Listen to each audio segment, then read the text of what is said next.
One of the biggest shows ever to come out on television, specifically Netflix, the streaming platform, is Stranger Things. So we're going to take a deep dive down into the upside down world and break it all down for you with a season 1 review. Hello, everybody, and welcome back. We are back at it again. The Calvin Cam podcast has returned from our holiday break. We are the podcast that talks about everything in the movie and television world. I'm Calvin. And I'm Anthony. And today we have a season 1 Stranger Things review. Yeah, so I hope everybody had a great holiday. Yeah, we're back. Starting. We had our holiday thing. I'm sure everyone had their holiday thing. So that was the reason for lack of content. And we just took a little break.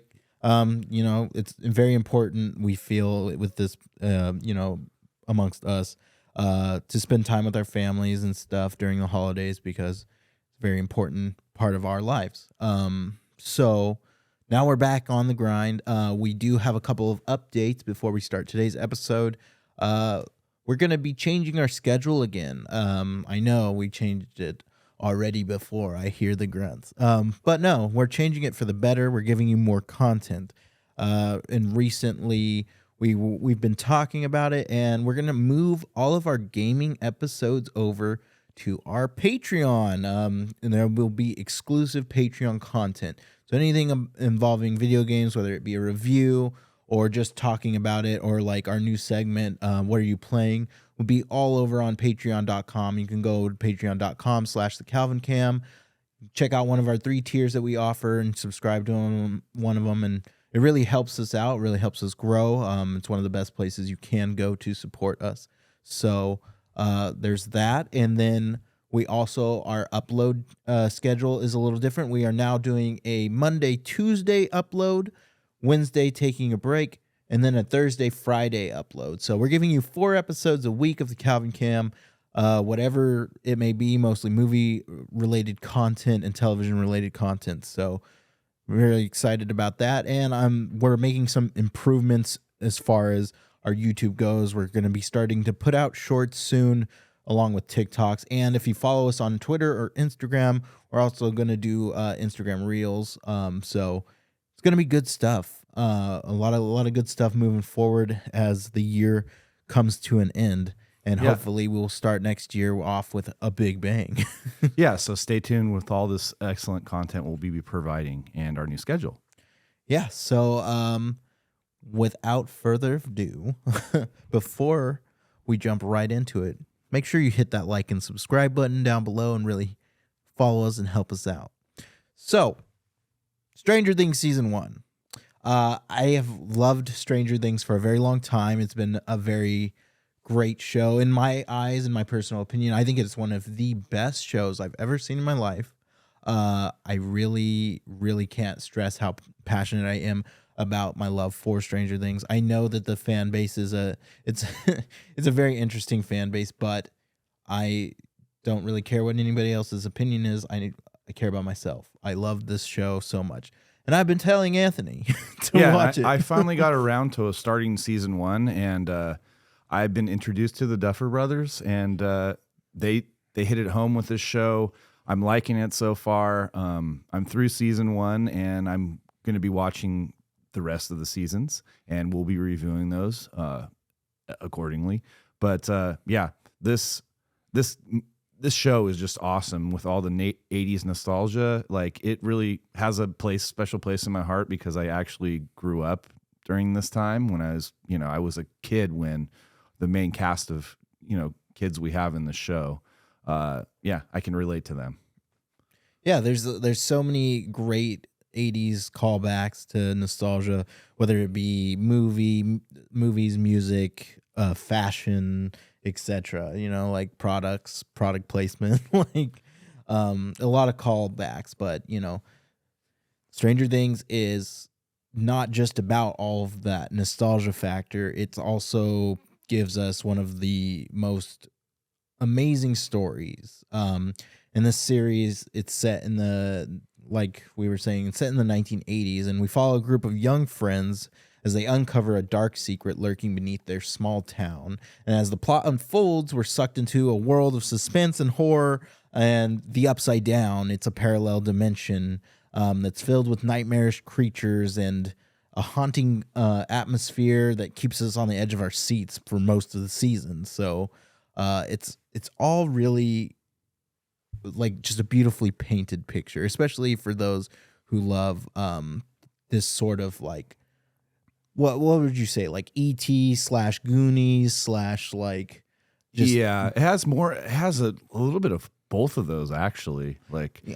you have just the kids bonding together, like they were in Goonies. They're riding their bikes. I Yeah. mean, that's what Sean Astin does with his Goonie friends. They ride their bikes around and they're just friends. Yeah. They're just kids and having a good time and being friends like kids are. And I love it because like our characters are just extremely like the way that the way that this was directed by the Duffer brothers, Matt and Ross Duffer, they just created such a powerful bond between these kids, like, and their charisma and their chemistry is like perfect. Yeah, we have all these characters. We have Finn Wolfhard that plays Mike Wheeler. We have Caleb McLaughlin as Lucas Sinclair, Gaten Matarazzo as Dustin Henderson, and we also have Noah Schnapp as Will Byers, who essentially this whole story is about the disappearance of Will Byers. Yeah, the whole season revolves around him. And the town gets together and tries to find him after he disappears.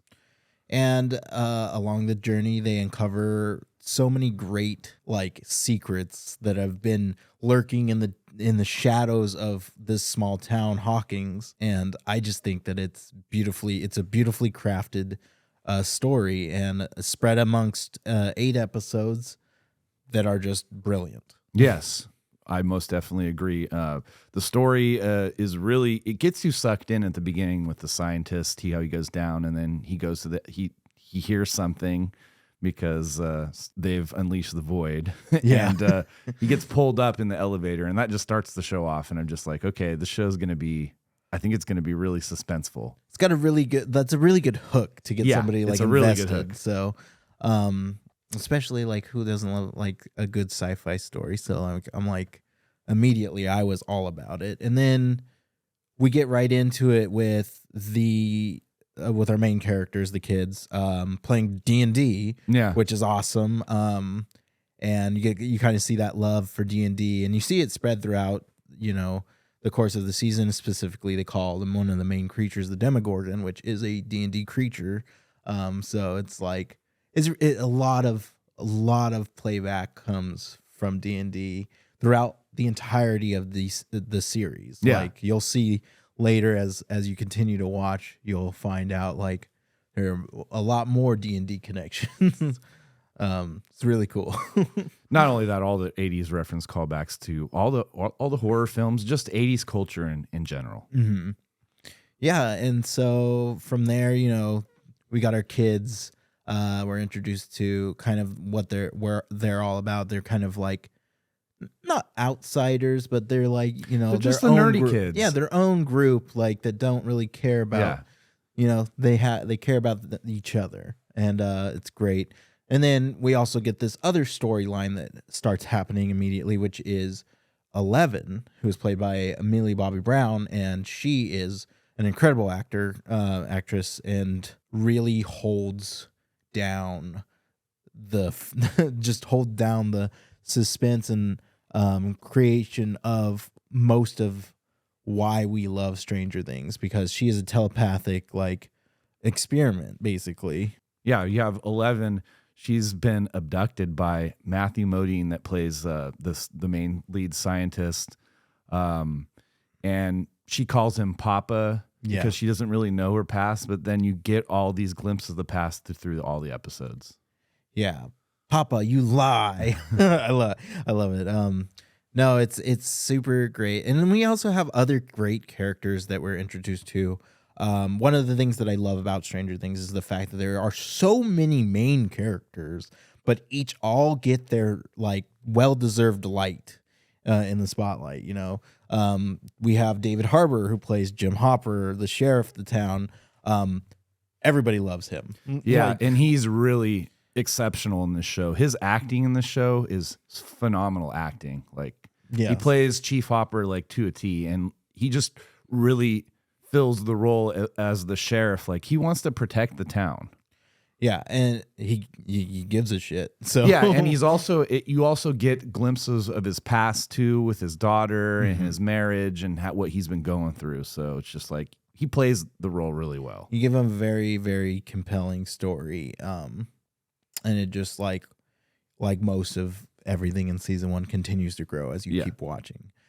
We also have Winona Ryder. Oh my who's God. Will Byers' mom, and she is just incredible. Like I can't even think of the last thing that I saw Winona Ryder in was Mr. Deeds with Adam Sandler, but before that, like really just Beetlejuice. So She was in Beetlejuice. She was in Bram Stoker's Dracula with Keanu Reeves back in the day. oh, too. that's right. So seeing Winona Ryder on the screen, like she was phenomenal in the show. Like I was already sucked in because I already like Winona Ryder from the past. So having seen her in the show, like and her acting, like how she portrays Joy Spires, it's just like she's awesome. She was a perfect mom. Yeah, she Like, is a perfect mom, and she's a perfect caring mom. She cares about her. She cares about her sons. Yeah.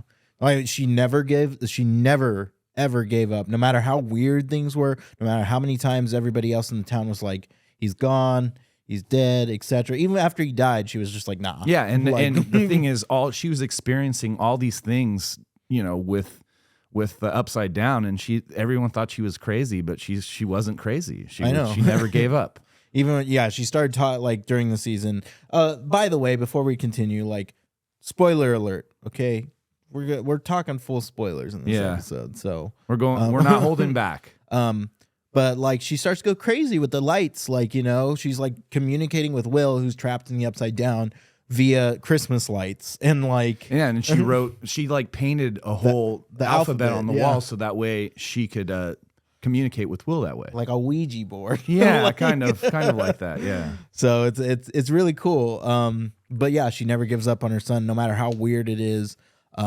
Which I think is very aspiring to, like, as a parent. I would love, you know, I want to be like that. Like I never would want to give up on my child. And we also have her son, who's played by Charlie Heaton, Jonathan Byers. He is a great actor. And I think he does a great job as an older brother. You know, he's the older brother. He's kind of working, doing his own thing, trying to get by, trying to get through high school. He's definitely an outcast. He's definitely a loner, yeah. Yeah, he's definitely a loner. And he's like a photographer. He's a so. photographer, and he really cares for Will. Like he loves his brother. He like, does. His brother's his best friend. They have a really great, strong family bond. So, which is great. And then jumping over to a different household, the Wheelers. All of the Wheelers are very, very funny, very interesting. I think that obviously Mike Wheeler is a great. Finn Wolfhard is just an amazing actor. But whatchamacallit? Nancy? I was like, whoa. Nancy Wheeler, who's played by Natalia Dyer. She is awesome. I think she did an incredible job. She is a great actress.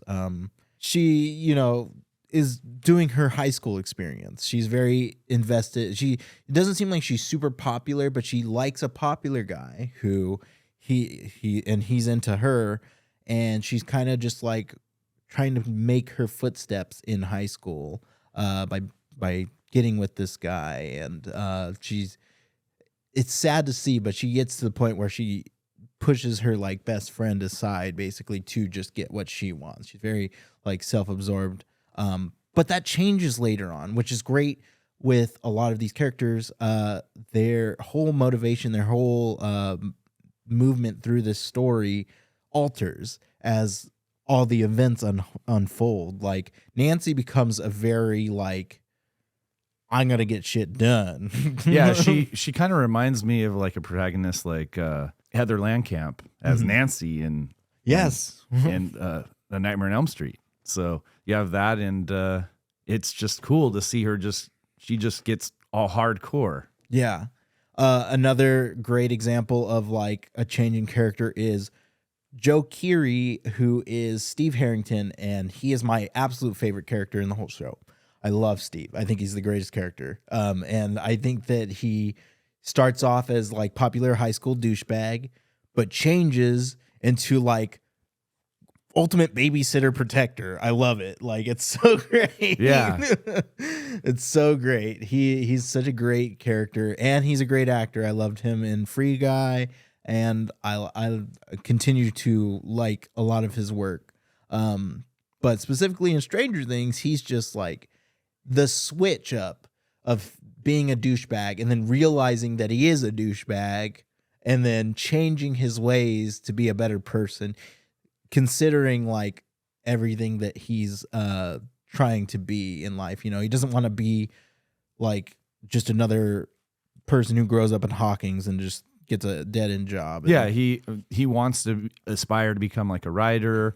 He also, you shows that like when they have when he has that fight with Jonathan, like yeah, it shows his character, like he wants to change. Like he was calling Nancy a slut, and he was like spray painting things around town in the theater, and he says, like, I want to come. What am I doing? And then he goes back to the theater and he says, I want to clean that up. I want to help, because he went back up there and he started scrubbing the theater board off, which was cool. Yeah. And of course, his high school best friends are like just shitty people. And they never change. But it's cool to see his character growth. But that's like it for the main cast. We also have side characters that are really important. Also, like Karen Wheeler, who is Mike and Nancy's mom. And then we have their dad, who is hilarious too. He's played by Joe Crest. He's a hardcore American, like Republican. Very, very hardcore. You can see like the Bush Reagan like propaganda poster on their lawn and stuff like that. So yeah, and you just see like just his whole persona. Like he's just like, I sit in the chair. I'm just the 80s dad that just doesn't do anything. Like I love it. I love it. But yeah, you know, there's a lot of side characters that are great. Even the officers, the fellow officers of Hopper, they both do a fantastic job, like in their own respected roles. Yeah. The other guy with glasses, the nerdy guy, he's like the nerdy cop. Yeah, and then you got the black guy. Yeah, so. Yeah, he's cool. They're both cool. Yeah. So, it's really good. Season 1 is just incredible. Moving through it, you get to see not only just like we were saying, all of these like callbacks to other movies, but there's like you feel the essence of like Spielberg and like King, like Stephen King and Steven Spielberg. Yeah. I feel like that's like the perfect way to describe Stranger Things.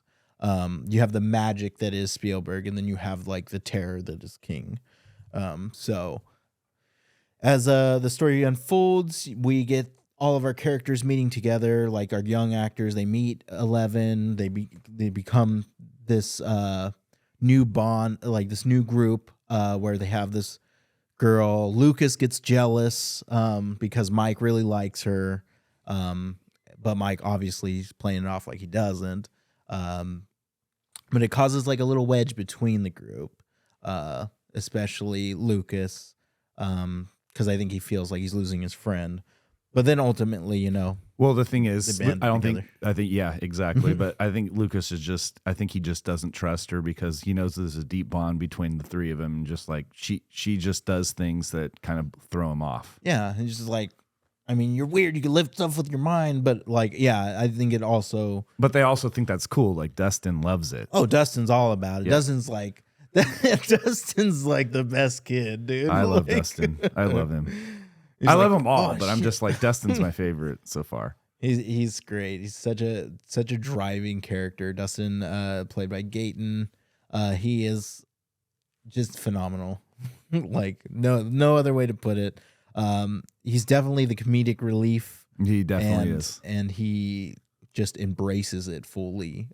With also being serious. And there's a down to earth element of him too. Like when he asks Mike, he's like, Mike says, I don't know if you're my best friend. I only can't have one or two best friends. It's like, dude, you can have multiple best friends, and I'm your best friend. Yeah. STFU. Yeah. So like they have their bond. Then they got like all the scientists. We have Papa like chasing them down with all of his expenses, like I love that they like disguise themselves as like members of the society in the town, just like plumbers and cable men and whatnot. It's very 80s like conspiracy theory. Like I love Most it. Definitely. And Matthew Modine, he just does a really good job. He does a fantastic job. And it all leads up into actually going into the Upside Down, where we get our like showdown with Hopper and Winona Ryder, Joyce, right? Yeah, they go into the Upside Down. They look for Will. It all leads to them, and we finally get a full like deep dive into the Upside Down, and they go to the high school, and the kids are all there. Yeah. With 11, and you have the showdown with the Demigorgon. Yeah, in the real world, you got that going on too, and 11 basically sacrifices herself, maybe, and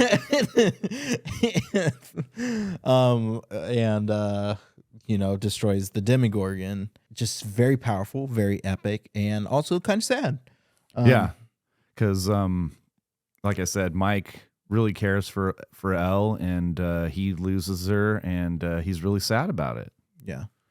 But, then they finally get Will back, and it's, everything's A-okay, or so they thought. Yep. And we get kind of a glimpse into the future of Stranger Things, where Will is still experiencing a tear between realities. It's just like, I'm back in the Upside Down, but he's not really back in the Upside Down. He's like, kind of like... He's having these visions and stuff. He's in a weird place, and then he coughs up a slug that takes... a big part in season 2. So, yeah. So, what do you think? Season 1. If you were to review season 1, what do I give it? 4 out of 5. 4 out of 5. All right. I honestly really love this show. I'm glad you recommended it. I know it's been something that I needed to see on my watch list for a while. I just haven't had a chance to sit down and watch it. But after watching it, just all the 80s nostalgia throws me there. Also the acting, from everybody, all the cast in this show, like the actors, they play their roles well, and they do a phenomenal job. The score is good when it comes in, and the cinematography, like it's really good. Like you have all the 80s references, like the Nightmare on Elm Street sheet reference when the Demigorgon's like moving in the walls and stuff. So you have those little references too that are really cool. So 4 out of 5. I would definitely agree with you on a lot of that. I'm going to give it a 5 out of 5. Oh, I absolutely adore this season. I think that it is possibly the strongest season of all of them as a whole. Not that it's my favorite, but I think that it is just perfect. Acting, characters, introduction of story, the music, everything. It all melds together and gives you just a perfect experience. And it's also a really great experience for young people to get into more of a scary kind of element. Like, I watched this with my son, Elias, and he loves it. He absolutely loves it. He's 10 years old. I just introduced him to it, and he was all about it. Like, I thought it might be a little bit too like freaky for him, but no, he thought it was scary in parts per se, but overall he loved it. Yeah, I just like that this is a good introduction for the newer generation. Like my generation is just shown in the show with the 80s, and I think the Duffer Brothers, like they just portray it well in this show. Like everything, like The clothes, the cast, the setting, the cars, everything about it spits, 80s. It's great. Okay.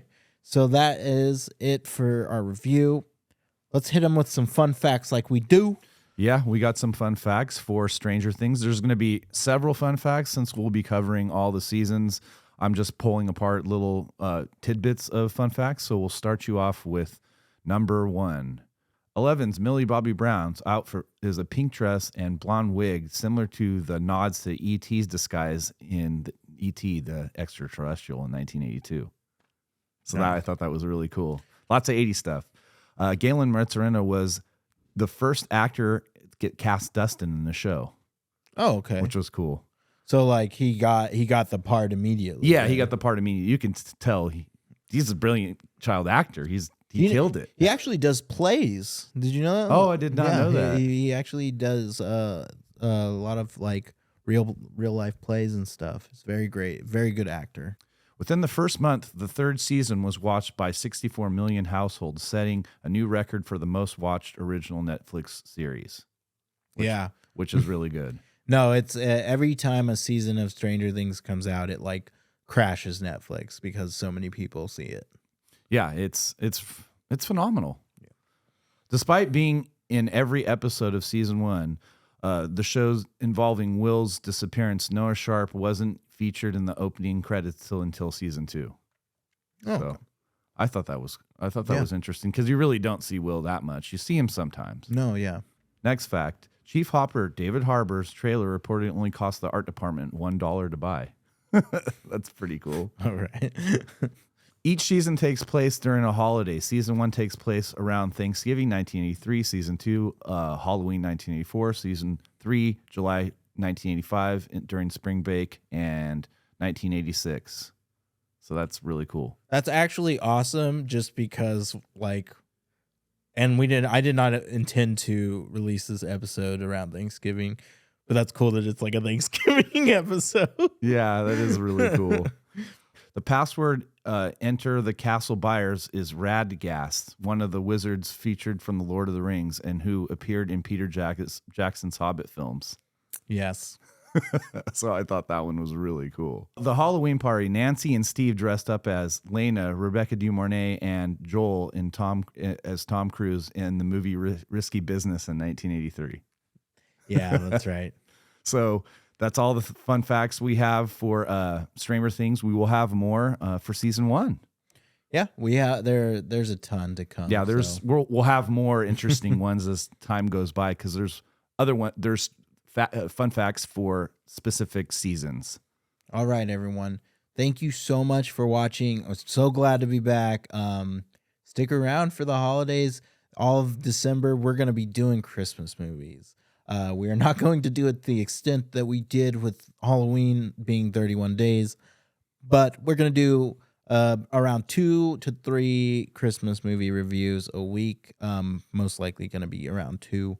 But we'll see, how we're feeling. So yeah, stay tuned. Like I said, hit that like and subscribe button, and we'll have a lot of Christmas content. Stay tuned for those movies we have. We're going to have a good list. So take care. Have a good day.